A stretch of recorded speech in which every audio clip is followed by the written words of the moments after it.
All right, hello and welcome to our Career Development Alumni Interview Series. My name is Annie Suferdini, Director of Career Development here at Sacred Heart, and I'm very lucky to have two alumni who currently work in our accounting, finance, economics, and business analytics career community, who are here today to discuss their careers in investment banking. Chris, Adrian, thanks again for taking the time today to educate our students on your backgrounds and how you got to be in the roles that you are currently working in. So just to get started with some brief introductions, Chris, let's start with you. Awesome. Hey, everyone. My name is Chris Anderson. I graduated Sacred Heart University in 2018. I currently work at Equitech and its M&A group based out of New York City.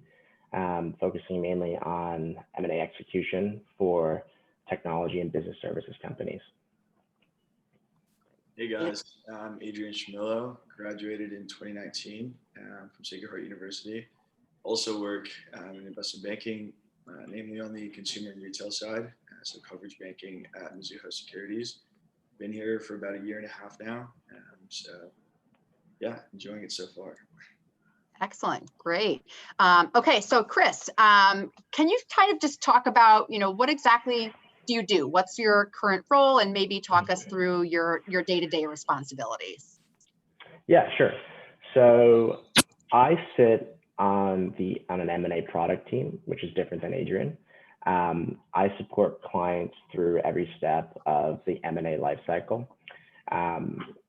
On a day-to-day basis, I can be found doing anything from, financial modeling to building different reports, buyer reports, helping conduct market research, buyer outreach, and just supporting our managing directors and VPs and associates with all the other tasks associated with executing an M&A transaction. Okay, great. Yeah. So I'm on the coverage side. So kind of as you think about product versus coverage, so Chris focuses on one product, which is M&A. But then across the bank, you have capital markets, you have strategic solutions, you have a lot of different product groups. So what we're responsible for doing on the consumer side or any other industry group is really maintaining relationships with C-suite execs across different companies, and just kind of making sure that their goals are kind of aligned with what they need to be. So we'll have, we'll loop in our product partners and have conversations with them around things like M&A transactions, if they want to do a leverage buyout, if they want to, raise capital for a certain sort of corporate finance transaction. So we're kind of the touch point, I guess, for access to capital and for decisions around mergers, acquisitions, and other sort of corporate transactions. Great. And Adrian, I'll stick with you. Do you think you could kind of explain some of the major factors that might have contributed to you ending up where you are right now in your current role? Yeah, I think it was just a lot of time kind of spent online looking at different jobs, what's available, kind of really familiarizing myself with what's out there, and then really digging in and having conversations with both alumni and just people who work in the industry, be it just complete cold outreaches to family, friends who are kind of working in the business. So I think it's important to reach out and talk to people that are working in the space, because at the end of the day, what you read online is only one side of it, but then the other side is what people are actually doing. So it's important to do both. Great. And Chris, what about you? What kind of factors have led to you being where you are now? Yeah, absolutely. Very, very similar to Adrian. Reading it online of how to get into a certain career is one thing, but speaking to professionals in the industry and networking, so to speak, is really, really important when it comes to breaking into investment banking.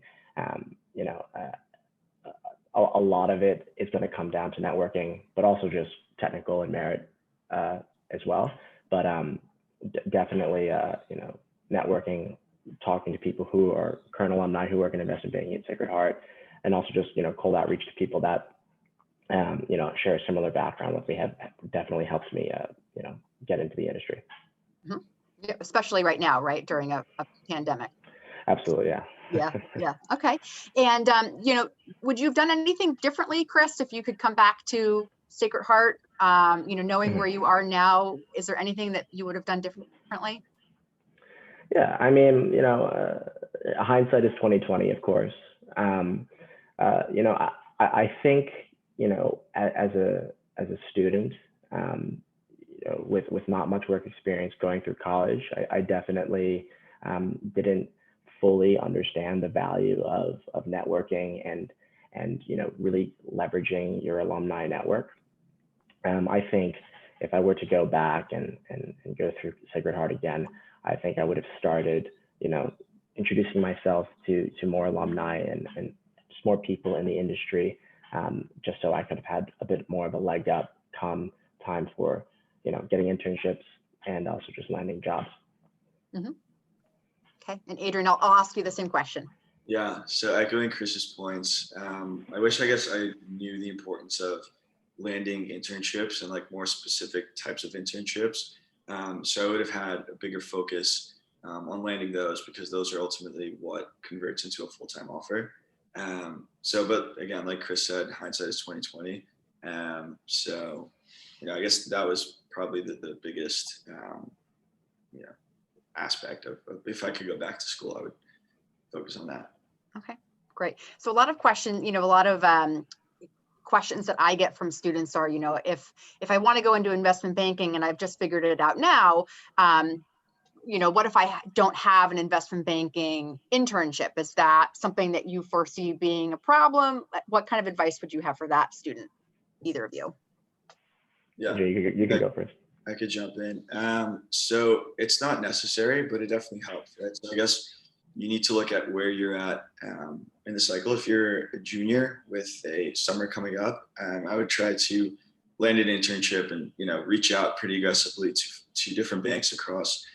Doesn't matter the size, really just land that internship.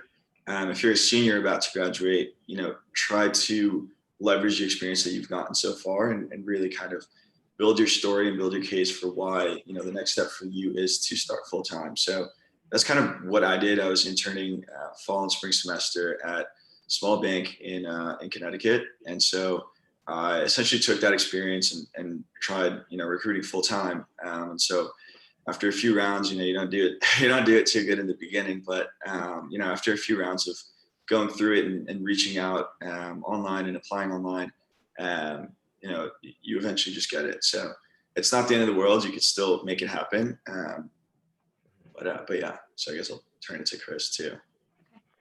Yeah. So my path to getting into investment banking was, I would say, a bit unconventional and definitely different than Adrian's. I started off in management consulting right out of Sacred Heart. So I spent 2 years in management consulting and really enjoyed my time there. But after being staffed on some M&A strategy projects, I realized I wanted to make a transition. But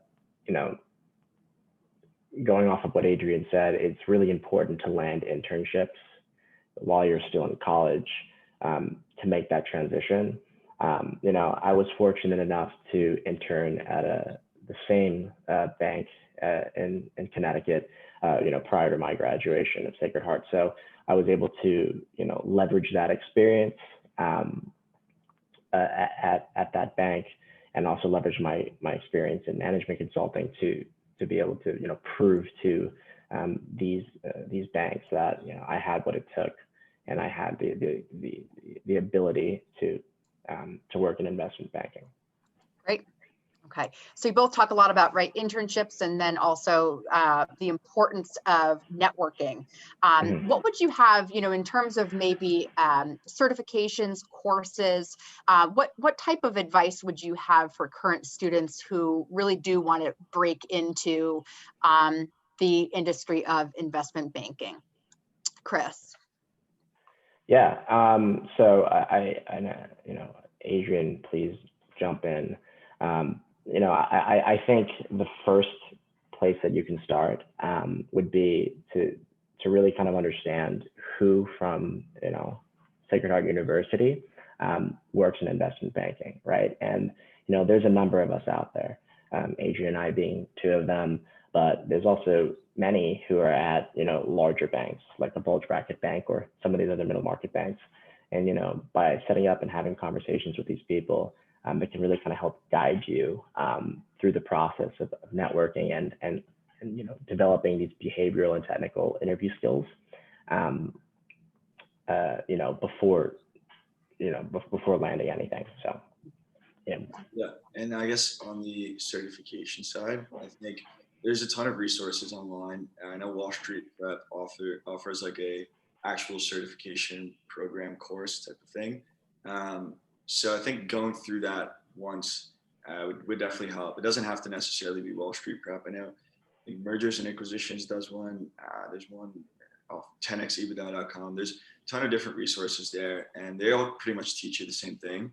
But it is nice to go through that and sort of be familiar with financial modeling, like all aspects that you would do on the job. It just makes for easier conversations when you're both in an interview setting or just in an informational session, just talking to someone. So it's important for them to kind of feel like you're already working in the space, because then, you know, it feels very natural for that to escalate and progress into an interview or, you know, hopefully a full-time offer or internship. Great. Great. All right. Well, Chris, Adrian, thank you so much.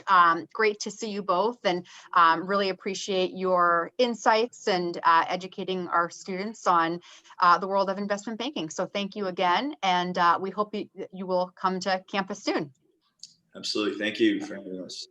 All right. Great, and thank you. Thank you. Take care. Bye-bye.